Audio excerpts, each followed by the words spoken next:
Hello दोस्तों, मैं विजय भारद्वाज। आप सभी लोगों का हमारे यूट्यूब चैनल में बहुत बहुत स्वागत है।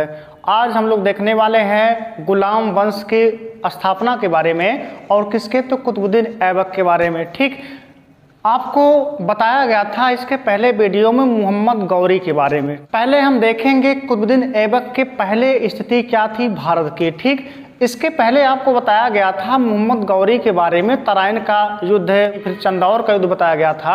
कुछ बाकी था, तो इसको हम आज देख लेते हैं। मोहम्मद गौरी के बारे में आपको बताया गया था कि चंदावर के युद्ध तक हमने पिछले वीडियो में देखा था। इसमें हम आगे देखते हैं। चंदावर का युद्ध जब हो गया था, गढ़वाल वंशी शासक हार चुका था, कन्नौज का शासक राजा जयचंद। इसके बाद क्या होता है, पूरा जो क्षेत्र है, जैसे गजनी जीत चुका है कौन, मोहम्मद गौरी जीत चुका है, मुल्तान और सिंध को जीत चुका है, लाहौर दिल्ली को जीत चुका है। और मोहम्मद गौरी के पास 4 सबसे महत्वपूर्ण गुलाम थे, जिसमें एक गुलाम था जिसका नाम था ताजुद्दीन एल्दौज, और दूसरा जो गुलाम था उस गुलाम का नाम था बख्तियार खिलजी। तीसरे गुलाम का नाम था नासरुद्दीन कुबाचा, और चौथा जो सबसे प्रिय उसका गुलाम था, किसका, गौरी का, वह था कुतुबुद्दीन ऐबक। 4 गुलामों को वो गौरी 4 क्षेत्र सौंप दिया था। कौन कौन क्षेत्र था, तो गजनी था, मुल्तान और सिंध है, लाहौर दिल्ली है, और कौन सा है, बिहार है। ठीक, बिहार विजय के लिए क्यों, चूंकि 1206 ईस्वी में मोहम्मद गौरी की मृत्यु हुई थी। इसके पहले ही इन तीनों क्षेत्रों को लोगों को सौंपा था, और जो बचा था जिसका नाम था बख्तियार खिलजी, उसको भेजा था वह बिहार विजय के लिए। और समय कितना था, तो समय था 1202 ईस्वी। इसमें बख्तियार खिलजी, नाम क्या बताया गया, नाम बताया गया बख्तियार खिलजी। बख्तियार खिलजी ने क्या किया था, तो बिहार पर आक्रमण किया था। किसके निर्देशानुसार, तो मोहम्मद गौरी के निर्देशानुसार। और इसने बिहार के शासक पर जब आक्रमण किया, बिहार का शासक अपनी राजधानी छोड़ के वहां से भाग लिया। अब जो बिहार में ये आक्रमण किया है, उस दौरान यहाँ पर 2 फेमस विश्वविद्यालय थे। एक का नाम था नालंदा विश्वविद्यालय और दूसरे का विक्रमशिला विश्वविद्यालय। इन दोनों विश्वविद्यालय को बख्तियार खिलजी ने क्या किया, जला दिया, पूरी तरह से जला दिया। वहाँ पर तमाम पुस्तकें रखी हुई थी।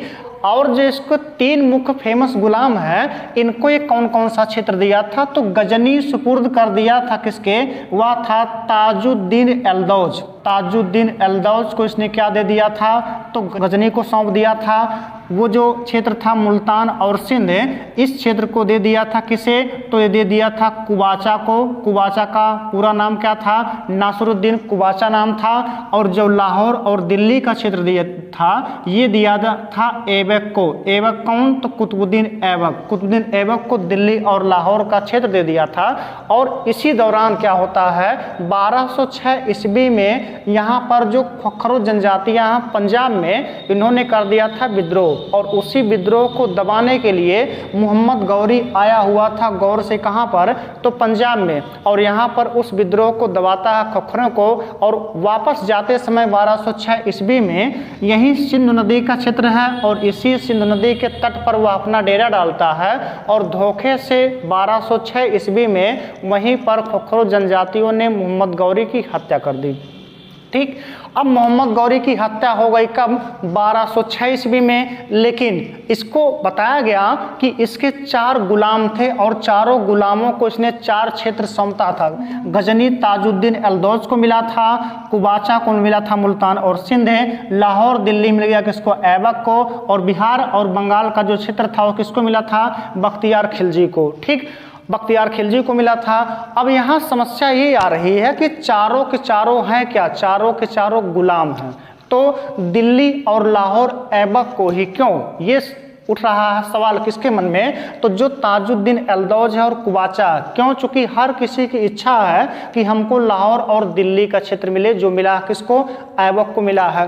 अब ऐबक को भी समस्या है कि या तो इन दोनों जो इसके अन्य गुलाम थे मोहम्मद गौरी के, ताजुद्दीन एल्दौज और किसको, कुबाचा को, या तो ये क्या करे, युद्ध में हराए ये लोग आत्मसमर्पण करें और या तो किसी प्रकार से कुछ ऐसा जुगाड़ लगा ले जिससे ये लोग इसके ऊपर हमला ही ना करें। क्यों? क्योंकि इन दोनों को भी, कुबाचा को भी यही चाहिए, ताजुद्दीन एल्दौज को चाहिए। इसके दिमाग में एक विचार आया कि क्यों ना इन दोनों से, जिसको हमको समस्या है कुबाचा और किससे, ताजुद्दीन एल्दौज से, इसके यहाँ हम वैवाहिक रिश्ते स्थापित कर लें।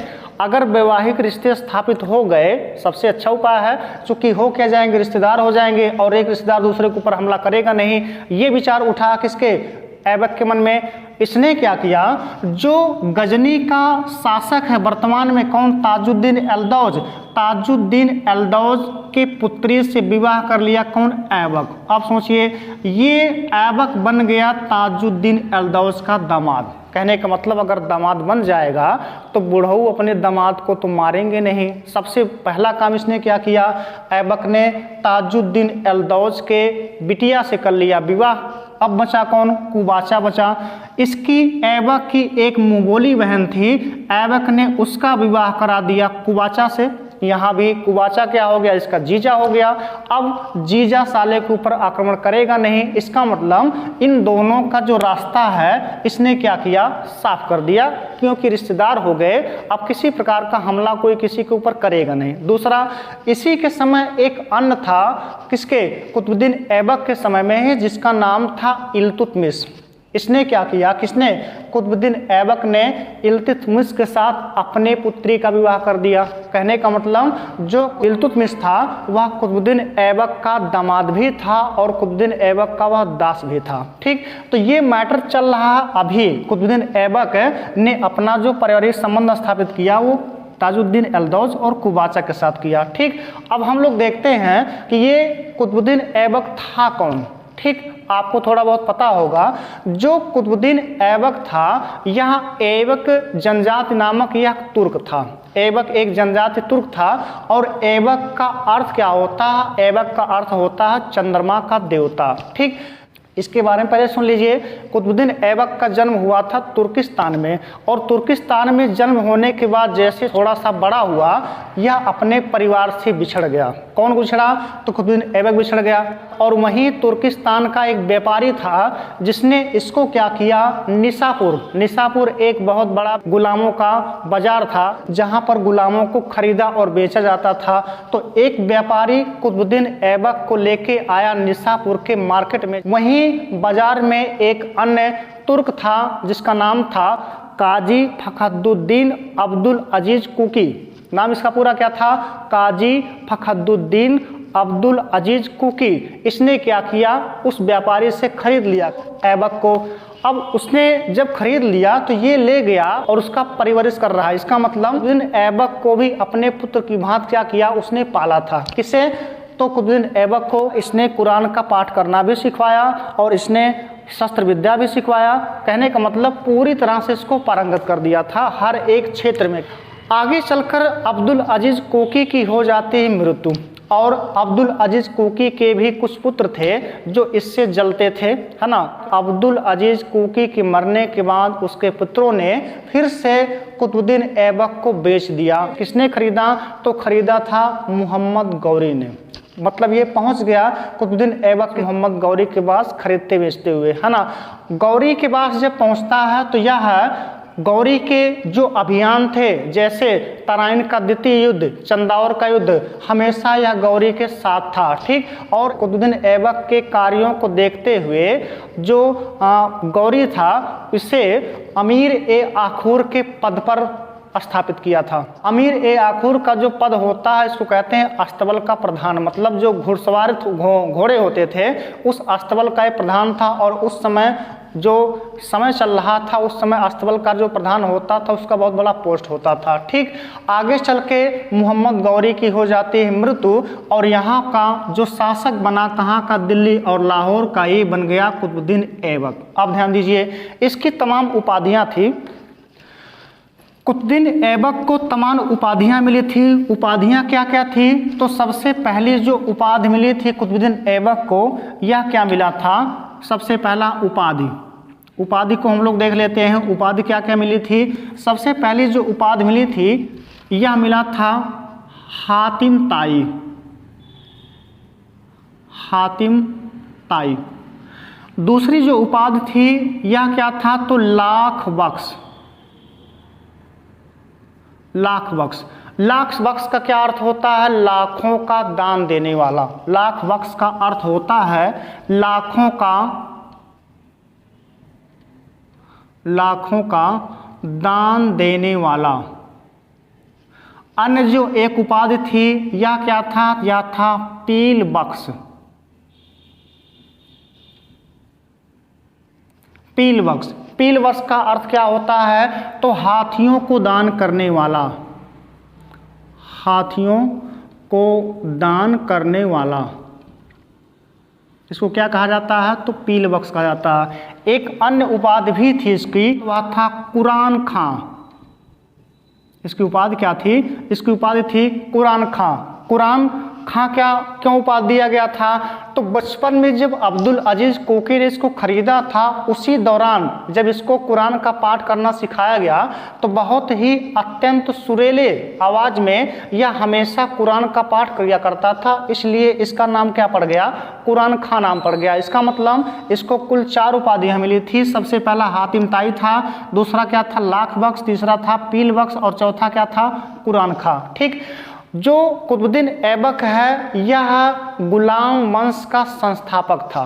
गुलाम वंश का क्या था, संस्थापक था। कुतुबुद्दीन ऐबक की जो राजधानी थी वह क्या थी, वह थी लाहौर। ठीक, लाहौर राजधानी थी। कुतुबुद्दीन ऐबक कभी भी सुल्तान की पदवी नहीं धारण किया था। यह सुल्तान की पदवी ना धारण करते हुए केवल मलिक और सिपाह सलार के पद पर आसीन होकर शासन किया था जब तक ये जिया था। कब तक, तो 1210 ईस्वी तक। और जो मोहम्मद गौरी का बड़ा भाई था जिसका नाम था गयासुद्दीन मोहम्मद बिन शाम, इसके द्वारा, क्यों, चूंकि आपको बताया गया कि कुतुबुद्दीन ऐबक मोहम्मद गौरी का गुलाम था, लेकिन 1208 ईस्वी में इसको गुलामी की दास्तां से मुक्ति मिल गई थी। किसके द्वारा मिला था, तो मोहम्मद गौरी का जो बड़ा भाई था जिसका नाम था गयासुद्दीन मोहम्मद बिन शाम। गयासुद्दीन मोहम्मद बिन शाम ने इसको गुलामी की दास्तां से मुक्ति दे दिया था। कभी कभी क्वेश्चन आता है कि कुतुबुद्दीन ऐबक को किसने गुलामी की दास्तां से मुक्ति दिया था, तो गौरी का बड़ा भाई था जिसका नाम था गयासुद्दीन मोहम्मद बिन शाम। आइए देखते हैं हम लोग ऐबक के दरबारी विद्वानों के बारे में। तो 2 इसके दरबारी विद्वान थे, एक का नाम था हसन निजामी। हमेशा क्वेश्चन आता रहता है कि हसन निजामी किस शासक के दरबारी विद्वान थे, तो हसन निजामी किसके हैं, कुतुबुद्दीन ऐबक के दरबारी विद्वान हैं। और इन्होंने एक पुस्तक लिखा जिसका नाम था ताजुल मासिर। ताजुल मासिर, कभी कभी ये भी क्वेश्चन आता है ताजुल मासिर पुस्तक के लेखक कौन है, तो वह हसन निजामी। और दूसरे जो विद्वान थे उनका नाम क्या था, फख्र ए मुदब्बिर। और इन्होंने एक पुस्तक लिखा जिसका नाम है तारीख ए मुबारक शाही। तो 2 दरबारी विद्वान थे, कौन कौन, हसन निजामी और कौन है, फख्र ए मुदब्बिर। इसके निर्माण कार्यों को हम देखते हैं कि क्या क्या इसने निर्माण करवाया था भारत में। तो सबसे पहला इसने निर्माण क्या करवाया, कुव्वत उल इस्लाम मस्जिद। एक मस्जिद है दिल्ली में जिसका नाम है कुव्वत उल इस्लाम मस्जिद। कहाँ बनवाया है, तो दिल्ली में बनवाया है। और यह भारत में तुर्कों द्वारा निर्मित सबसे प्रथम मस्जिद है। कभी कभी क्वेश्चन आता है भारत में तुर्कों द्वारा सबसे पहली मस्जिद कौन सा बनाया गया, तो वह कौन सा है, कुव्वत उल इस्लाम मस्जिद। और यह कहाँ है, दिल्ली में। इसके पीछे अगर हम जाएं तो आपको बताया गया था मोहम्मद गौरी ने क्या किया था, पृथ्वीराज चौहान तृतीय पर आक्रमण किया था। और उस समय पृथ्वीराज तृतीय जो था दिल्ली और अजमेर का शासक था। तो जो पृथ्वीराज तृतीय का क्षेत्र था उसी को ही नाश करके इसने वहीं पर 37 बौद्ध मंदिरों को तुड़वा कर उसने एक कुव्वत उल इस्लाम मस्जिद बनवाया था। कहाँ पर, दिल्ली में। किसने बनवाया, तो वह कुतुबुद्दीन ऐबक ने बनवाया था। अगला क्या बनवाया था, तो 2.5 दिन का झोपड़ा। यह जो झोपड़ा था अजमेर में निर्मित, यह मात्र 2.5 दिन में बनाया गया था, इसलिए इसका नाम पड़ा क्या चीज, 2.5 दिन का झोपड़ा या 2.5 दिन का झोपड़ा। तो कहाँ स्थित है, अजमेर में। अगला जो इसने काम किया था वो सबसे महत्वपूर्ण काम क्या है, कुतुब मीनार का निर्माण। क्वेश्चन क्या आता है कि कुतुब मीनार का निर्माण किसने करवाया था, तो आपको बता दिया जाए कुतुब मीनार का निर्माण भी ऐबक ने ही करवाया था। एक सूफी संत थे जिसका नाम था संत ख्वाजा कुतुबुद्दीन बख्तियार काकी, उसी के स्मृति में इसने दिल्ली में कुतुब मीनार का निर्माण कार्य शुरू करवाया था। दोस्तों, कुतुबुद्दीन ऐबक ने कुतुब मीनार के निर्माण कार्य को प्रारंभ करवाया था। जैसे एक मंजिला बनकर तैयार हुआ तैसे उसकी हो गई मृत्यु। इसका मतलब निर्माण कार्य जो था वो अधूरा रह गया। आगे चलकर शासक हुआ था 1210 में इल्तुतमिश। इल्तुतमिश ने क्या किया था, अन्य जो मंजिले थे जैसे सेकंड, थर्ड और फोर्थ मंजिला, इसका मतलब जो अन्य मंजिले थे इसका निर्माण किसने करवाया था, तो इल्तुतमिश ने। आप कह सकते हैं कि शुरुआत करवाया था कौन, कुतुबुद्दीन ऐबक ने निर्माण करना, और उसको पूरा कौन करवाया था, तो वह था इल्तुतमिश। और उसके बाद क्या होता है, उस पर एक आकाशीय बिजली गिरता है और वह जो चौथा मंजिला था वो ध्वस्त हो जाता है। और आगे चलकर एक तुगलक वंश का शासक था जिसका नाम था फिरोज शाह तुगलक। फिरोज शाह तुगलक ने क्या किया, फिर से उसका निर्माण कार्य करवाया था और उसने क्या किया, 5 मंजिला तक बनवाया। तो निर्माण कार्य जो था कुतुब मीनार का, इसमें 3 लोगों ने काम कराया है। सबसे पहला कौन कराया, तो ऐबक ने, फिर कौन करवाया, तो इल्तुतमिश ने, और लास्ट में किसने काम करवाया था, तो वह था फिरोज शाह तुगलक। ठीक दोस्तों, 1210 ईस्वी में कुतुबुद्दीन ऐबक की मृत्यु हो जाती है। दोस्तों, अगर आपको वीडियो पसंद आता हो तो वीडियो को लाइक कीजिए, शेयर कीजिए और चैनल को सब्सक्राइब करना ना भूलें।